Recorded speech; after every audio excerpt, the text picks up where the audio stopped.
I'm Chaz Smith, I'm 22, and this is the fourth and final part of my light challenge. If you haven't watched the first three, go watch those first. They're really short, so you can treat them like Netflix and just binge watch them in like 15 minutes or something like that. But if you have already, then let's get into it. Like I said in part 3, in the beginning of this year, I felt that God was leading me into a water fast. Fasting is willingly abstaining from eating food or certain foods for a specific amount of time in order to center one's focus on their relationship with the Lord. It turned out to be 21 days long, and it was the hardest thing I've ever done in my life. Yeah, sounds crazy. Cause it was. Like, I don't think anybody who's going into their last semester of college just wakes up one day and is like, I'm not gonna eat food for 3 weeks. I truly believed at that time that he was, and there was a reason he was moving my heart to do this. Otherwise, I absolutely would never have done this or even considered it, and definitely would not have even had the strength to do it. Believe me though, that experience drew me closer to God in ways that I never could have imagined, and still in some ways don't even understand. Okay, so this is probably really hard to believe, but I knew it would be, so I took some pictures. Anybody ever seen The Prince of Egypt? Or like a troll doll? Most of my weight at that time consisted of hair, just straight curls. I looked like the little broccoli kid from VeggieTales, looking like a Q-tip. Out here flexing like I actually got muscles. Who did I think I was? Here's a quick video of my first drink of carrot juice after it was over. So you can see, obviously, I lost a little bit of weight. A little bit? Just a little bit. What? I'm about to take my first taste of something with flavor. Since when? Since January 9th. Dang. Pure carrot juice. You need a sandwich. You look like a bone. Eat some. It's not that impressive. Boy, if you don't sit your little scrawny behind down and do a push-up. So yeah, that's what happened. So that's what happened. You can choose to deny believing whether or not any of this is true, but you cannot deny a transformed life. I was, and when I say this, I mean it very literally, addicted to pornography and masturbation for 10 years, and now it's gone.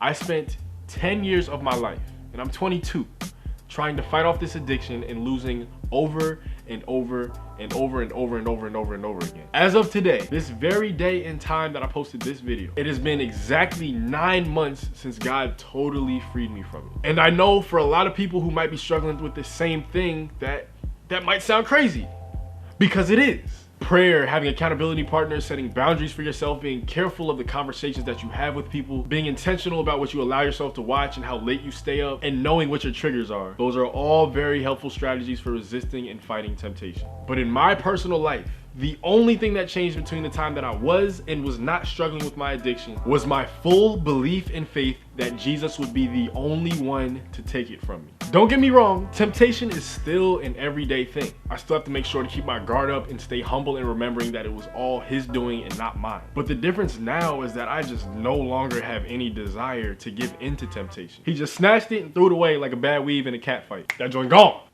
Home run. It's just, it's out of here, okay? But for a long time after the fast was over, there was still one thing that confused me about this whole situation. I was freed 2 weeks before he called me into the fast. I had never had to subject myself to any extreme mental or disciplinary training, take part in a 12-step program, start doing yoga, tie my arms to my bed frame at night. I didn't have to wear a medieval chastity belt, nothing. I did not do anything. I genuinely believe with all my heart that Jesus is the one who took it from me, simply because I realized and understood that I did not have the power to save myself, but rather the faith that he would do it in his own timing, that he was the only one who could heal me. So why is it that he took away the addiction first and then led me into the fast afterward? What was the purpose of it? What was it in me that still needed to be changed that required such a rigorous spiritual practice as fasting for 3 whole weeks? It was myself. Through this whole process, God was changing my appetite, mentally and emotionally, spiritually, and physically. For 10 whole years, I hungered to be satisfied by an addiction that was slowly eating away at me. But after he took that hunger away and led me to fast, he was putting me in a position where there are only 2 things I could choose to be satisfied by: food or my relationship with him. Through this process, through this fast, he was asking me, do you hunger for me more than you hunger for food? Whoa! That's some poetic stuff right there! Can my man get a Nobel Prize? Please, please. That's what you get for like good books, right? For writing good poetry. Like, let's Google that real quick. Hold on. Make sure it's the right thing. Check. Hold on. Nobel Prize for literature. Yes. Okay. There's a Nobel Prize for literature. Yes. Yeah. All right. Cool. That's what I meant. That's what I was talking about. Back to the serious stuff though. How I responded to that question in those 3 weeks is what allowed him to change and transform me in ways that I never could have done on my own. One of the very first things I did after the fast ended was call the pastor of my church and share my testimony with him. And then he asked me to share in church. I was like, what? What you mean? You want me to share in church? In public? In front of all my friends and family? Like, what? In front of my grandparents? My mom and papa? But for real, I was like, would this even be appropriate to share in public?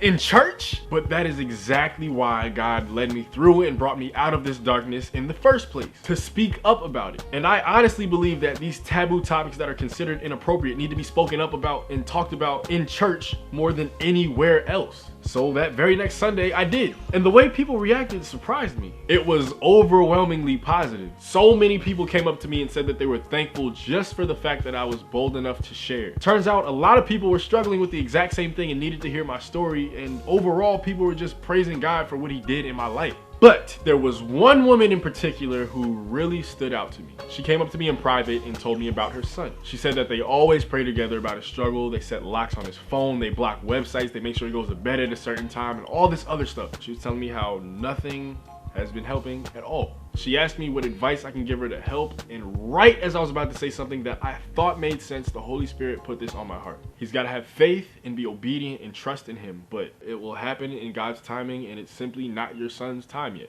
At first, I second guessed whether that really came from the Lord or if it was just my own thoughts, because it felt like it was just a generic cop-out type of answer. You know, like God's timing, just gotta wait on him, you know? I don't know why I use that type of persona, but that's what it felt like to me. But upon reflection, I realized that that's exactly what the case was with my story. If you're still asking or thinking to yourself, what did he do to free himself from this? I already told you the answer. Nothing. I didn't do anything. My breakthrough came only after fully believing that I was powerless, having complete faith that Jesus would be the one to heal me, and trusting in his timing for all of it. Not knowing when it would be, but knowing that it would be. There's this passage in the Bible that I never really understood until recently, but it totally applies here. So there was this dude named Paul who was in prison for publicly sharing his faith in Jesus. And during his time in prison, he wrote a bunch of different letters to a bunch of different groups of people. One of these letters was written to a group of Christians who lived in Greece at the time, and he was telling them about how while he was in prison, God was allowing him to constantly be tormented by this demon. He said that he pleaded to God 3 times to remove it from him. God's response was, my grace, in other words, the blessings that I give you or my presence in your life, is sufficient enough, for my power is made perfect in your weakness. So basically, he asked God for deliverance and didn't receive it. I used to read that passage and ask myself, does that mean that I won't be delivered either? Like, God, is it even your will? But I had the wrong perspective because I was looking at the passage the wrong way.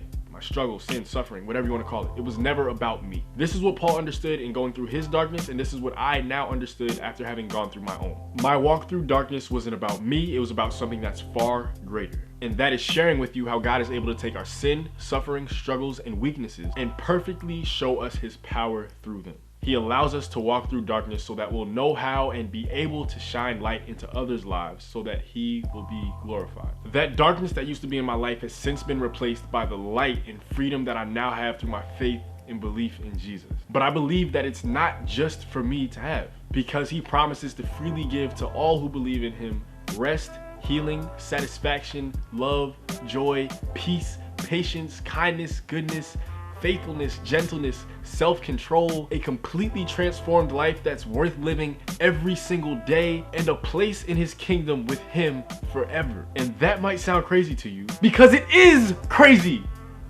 It's crazy. But I believe that my experience that I just shared with you is evidence of all of this. And that's the type of craziness that everybody should want to get in on.